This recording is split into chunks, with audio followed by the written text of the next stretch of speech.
తెలంగాణ స్థానిక ఎన్నికలపై సమరానికి సిద్ధం కాండి అన్నట్టుగా కాంగ్రెస్ పార్టీ చెప్తా ఉంది.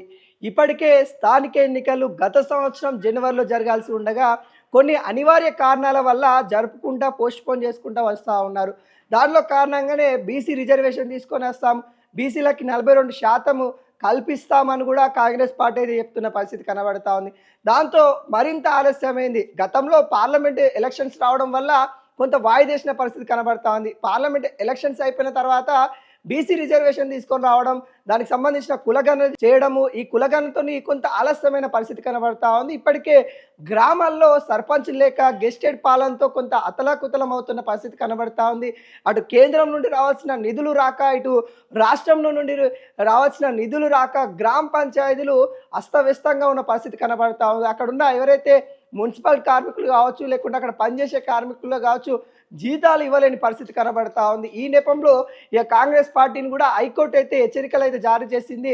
సెప్టెంబర్ 30 కల్లా ఖచ్చితంగా స్థానిక ఎన్నికలు పెట్టాల్సిందే అన్నట్టుగా హెచ్చరికలు అయితే జారీ చేసిన పరిస్థితి కనబడుతుంది. ఆ నేపథ్యంలో ఇక కాంగ్రెస్ పార్టీ 42% రిజర్వేషన్ ఢిల్లీకి వెళ్ళి జంతర్ మంతర్ వేదికగా కొన్ని ధర్నాలు చేసి కూడా అక్కడ సంబంధించిన రాష్ట్రపతిని కలవడానికి అన్ని ప్రయత్నాలు చేసినప్పుడు కూడా అక్కడ కొంత విఫలం అవ్వడంతో ఇటు రాష్ట్రానికి వచ్చి రాష్ట్రంలో కూడా కొన్ని సమావేశాలు ఏర్పాటు చేస్తూ ఉన్నారు కాంగ్రెస్ గవర్నమెంట్ అన్నట్టు కూడా తెలుస్తూ ఉంది. దానిలో భాగంగానే రేపు సీఎం రేవంత్ రెడ్డితో గ్రామ పంచాయతీ సంబంధించిన అధికారులను భేటీ కానున్నట్టు కూడా తెలుస్తూ ఉంది.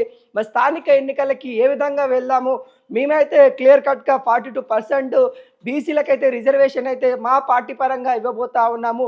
ఎలాంటి ప్రణాళిక చేస్తే బాగుంటుంది, ఏ సందర్భంలో అంటే ఏ టైంలో ఎలక్షన్స్ పెడితే బాగుంటుంది, ఎన్ని దశల్లో ఎన్నికలు పెడితే బాగుంటుంది, ఏ జిల్లాలు మొదటిగా పెడదాము, ఎన్ని దశలు అంటే జిల్లాల వైజ్గా పెడదామా లేకుంటే ఏ విధంగా జోన్ల వైజ్గా పెడదామా అనే వాటిపైన సీఎం రేవంత్ రెడ్డి సమీక్ష చేయనున్నట్టు కూడా కనబడతా ఉంది. తర్వాత ఈ నెల 16, 17 తేదీలో కూడా మరి కాంగ్రెస్ పెద్దలతో కూడా సమావేశం అయితే సీఎం రేవంత్ రెడ్డి అవుతున్నట్టు కూడా తెలుస్తూ ఉంది. వాళ్ళ యొక్క ఒపీనియన్ కూడా తీసుకునే పరిస్థితి కనబడతా ఉంది. ఎందుకంటే కాంగ్రెస్ పార్టీ ఏర్పడిన తర్వాత దాదాపుగా 20 నెలల పైన అయింది. 20 నెలల ఈ కాలంలో కాంగ్రెస్ పార్టీ చేసిన సంక్షేమ కార్యక్రమాలు ఎంతవరకు చేరికైనాయి, వాటిలో భాగంగా ఇప్పుడు స్థానిక ఎన్నికలు పోతే మనం ఎంతవరకు గెలుస్తాము అనే అంశాలపైన మరి స్థానిక ఎన్నికల్లో అంటే బీఆర్ఎస్ కావచ్చు, అటు బీజేపీ కావచ్చు, ఈ రెండు పార్టీలను ఏ విధంగా ఎదుర్కోవాలి అనే కోణంలో సీనియర్ నేతలతోని సీఎం రేవంత్ రెడ్డి, అదేవిధంగా పిసిసి అధ్యక్షులు మహేష్ కుమార్ గౌడ్ వీళ్ళు ఇద్దరు కూడా సమావేశమయ్యే అవకాశం అయితే కనబడతా ఉంది. అదేవిధంగా మొన్న కూడా చూసాము సీఎం రేవంత్ రెడ్డితోని పిసిసి అధ్యక్షులు మహేష్ కుమార్ గౌడ్ కావచ్చు, అదేవిధంగా ఏఐసిసి అధ్యక్షులు మీనాక్షి నటరాజన్ కావచ్చు, సీఎం రేవంత్ రెడ్డి ఇంటి నివాసం దగ్గర కూడా సమావేశమయ్యి స్థానిక ఎన్నికల గురించి మాట్లాడినట్టు కూడా తెలుస్తూ ఉంది. ఆ నేపథ్యంలో కూడా స్థానిక ఎన్నికలకు సమరం మోగిందన్నట్టు కూడా చెప్తా ఉన్నారు.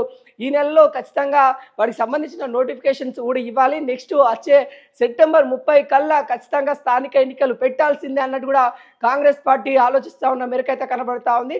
స్థానిక ఎన్నికల్లో కాంగ్రెస్ పార్టీ బీసీలకి 42% రిజర్వేషన్ కల్పిస్తామన్నట్టు కూడా పేర్కొంటున్న పరిస్థితి కనబడుతుంది. మరి చూడాలి, స్థానిక ఎన్నికలకు సమరం మోగింది. మరి 3 పార్టీలు కూడా వాళ్ళ యొక్క ఎత్తుగడలతో ముందుకెళ్తున్న పరిస్థితి కనబడతా ఉంది. ఇప్పటికే బీఆర్ఎస్ అయితే కొంతమంది క్యాండిడేట్ కూడా అనౌన్స్ చేస్తున్న పరిస్థితి కనబడతా ఉంది. గ్రామాల్లో ఖచ్చితంగా మనమే గెలవాలి, స్థానిక ఎన్నికల్లో గెలవాలి అన్నట్టు కూడా ప్రణాళిక చేస్తూ ఉన్నట్టు కూడా పరిస్థితి కనబడతా ఉంది. మరొక వైపు బీజేపీ కూడా కొత్త నాయకత్వంతో ముందుకెళ్తున్న పరిస్థితి కనబడుతుంది. మరి చూడాలి, ఈ సమర భేరీలో ఎవరికి ఎంత శాతం సీట్లు వస్తాయనేది కూడా స్థానిక ఎన్నికల్లో కొంత చూడాల్సిన పరిస్థితి కనబడతా ఉంది.